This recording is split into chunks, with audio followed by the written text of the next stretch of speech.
Hey, what's up guys? Welcome to my channel, Welding Life 2019. I just want to thank you guys for subscribing. I want to thank you guys for liking my videos. If you're new to my channel, I hope you guys I hope you guys enjoy my videos. If you guys have any questions about the things that I'm talking about, feel free to leave a comment below. And yeah, let's get to it. Today we're talking about 5 things. The 5 things we're talking about is 1, we're going to be talking about welding symbols. 2, we're going to be talking about the power sources, AC, DC. 3, we're going to be talking about the rods, the type of rods that there is. I don't have all the rods that there is, but I do have some. We're going to talk about the 5 essentials that you need to have a good looking bead, a good looking weld. Number 5, we're going to talk about the basic welding station, the things that you need in a welding station in order for it to be a welding station. So today, the first thing we're going to talk about is basic blueprints, welding symbols. Okay, so for example,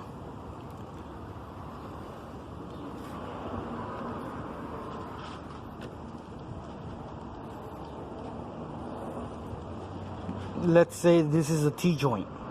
Okay, in the field they want you to weld right here. Okay, they want you to weld right there.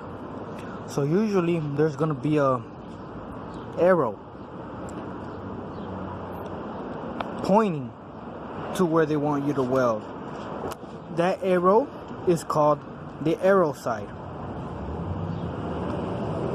Then you have your reference line. This line right here is called the reference line. Okay, so the reference line, you have 2 sides to the reference line. You have the arrow side, which is the side that they want you to weld, the arrow side. Okay, and if they wanted you to put a weld to this side too, just like this side on the arrow side, if they want you to put a weld on this side, usually it's called the other side. Okay, then you have your tail. In the tail, usually it tells you the information. Like for example, if you're welding with stick, it's gonna say SMAW, or if you're welding with flux core, it's not gonna say SMAW right there. Obviously, it's gonna say flux core. Okay. Another thing. Okay, look at the T-joint, right? Look at the T-joint. Let's do a new one right here.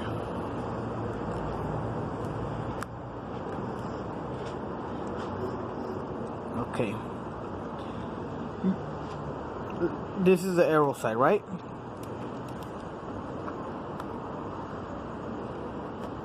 This is the arrow side. Okay, for example, on this T-joint, we're gonna weld with stick.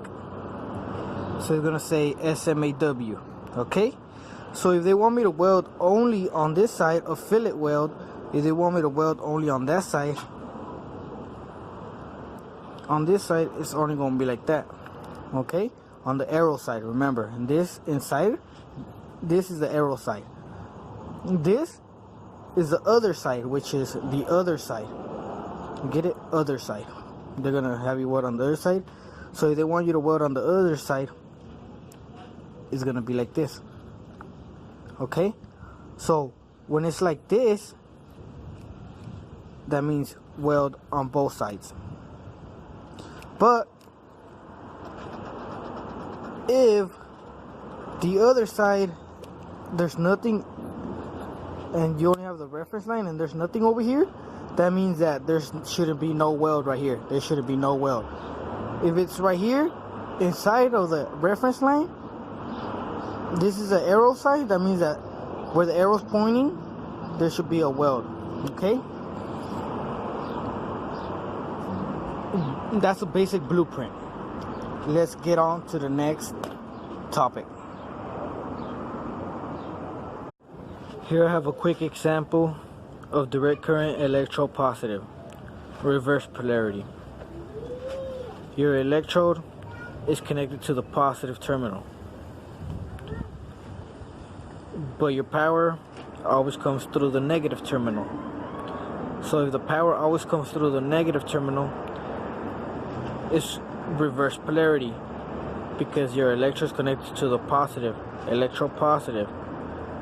Reverse polarity, the power always comes through the negative terminal, so it's going reverse. It's going to the work, to your electrode, and back to the positive terminal.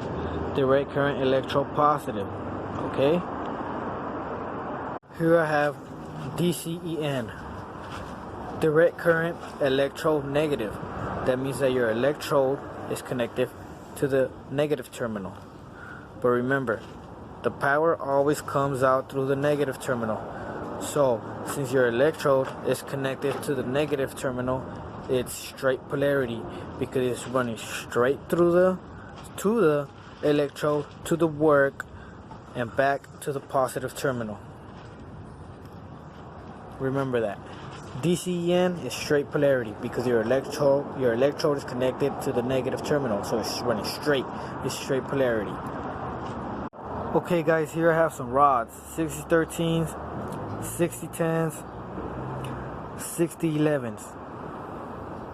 What do the numbers mean? On the 6010s, it means the first two numbers on all the rods. The first two numbers always mean the tensile strength, 60,000 psi.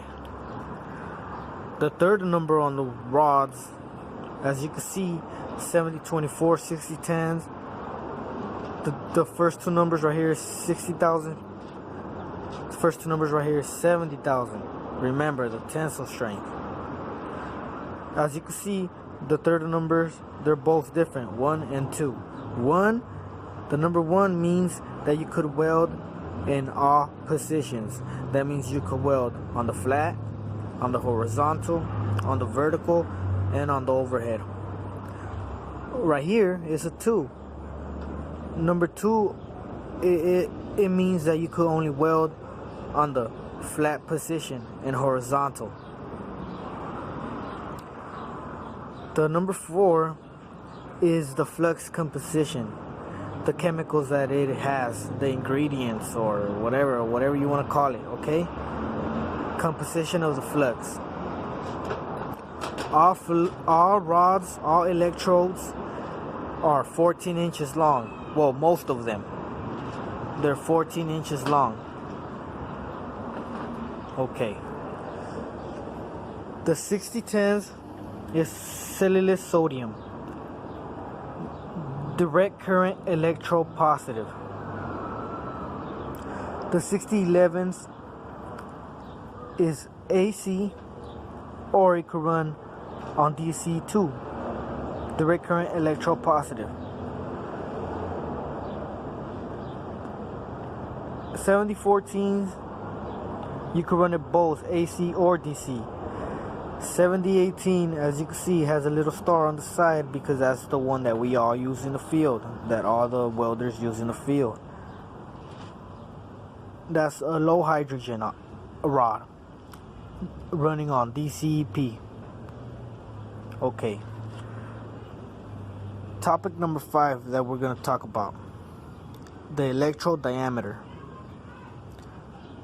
the arc length, the current, your travel speed, your electrode angles. We're going to talk about 5 things: your electrode diameter, your current, your arc length, travel speed, and your electrode angle. Alright, let's start with your electrode diameters. You got your 3/32 diameters and you got your 1/8. Make sure that, depending on the material that you're using, make sure that you always have the right diameter. Next, we're going to talk about your current. If your machine runs on DCEP, make sure your electrode is on the positive. If your machine runs on DCN, make sure your electrode is on the negative, because if it's not, you're gonna find out right away. It's gonna be sticking, it's not gonna weld. You're gonna realize something's wrong. Number 3, your arc length. When you're welding, you never want to touch the material. You always want to strike to spark up the fire. You want to strike, and you always want to bring it up 3/16 of bring it up 3/16. Don't, when you're welding, don't touch the material, because it's gonna stick. You always gotta spark it, bring it up 3/16, and start the welding. Okay, that's your arc length, 3/16. Your travel speed, depending on how many amps your machine is running on, is depending on your travel speed. If your machine is on 80, you're gonna obviously go slower than if your machine was on 125, 130. If it's on 125, 130, you're obviously gonna have to weld a little quicker, right? Okay. Your electrode angle. This is a 90-degree angle. You never want to weld like this, never. When you're welding, you always want to weld like this, a little bit, let it kick a little bit, you know. You never want to weld like this, because if you're welding like this, all the penetration is going straight into the material, and your beads are not stacking on top of each other how they're supposed to. And yeah, you're gonna have bad looking welds. So those are your 5 essentials to get a good looking weld. A basic welding station. A basic welding station is a space where you could keep your welding table. This is my personal welding table. A basic welding station is a place where you keep your welding machines, where you keep your air compressor, welding tools. That's a basic welding station. Thanks again, guys, for taking your time and looking at my videos. I hope I showed you guys something new. I hope you guys learned something new. Like I said, I'm a student myself.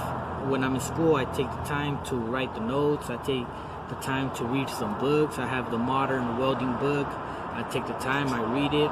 I try to learn something new every day, and the things that I learn, I want to show it. I want to put it in YouTube, so all my YouTubers, all my fellow welders could learn something. All the people that are trying to learn, people that want to go to school but don't have the money to go to school.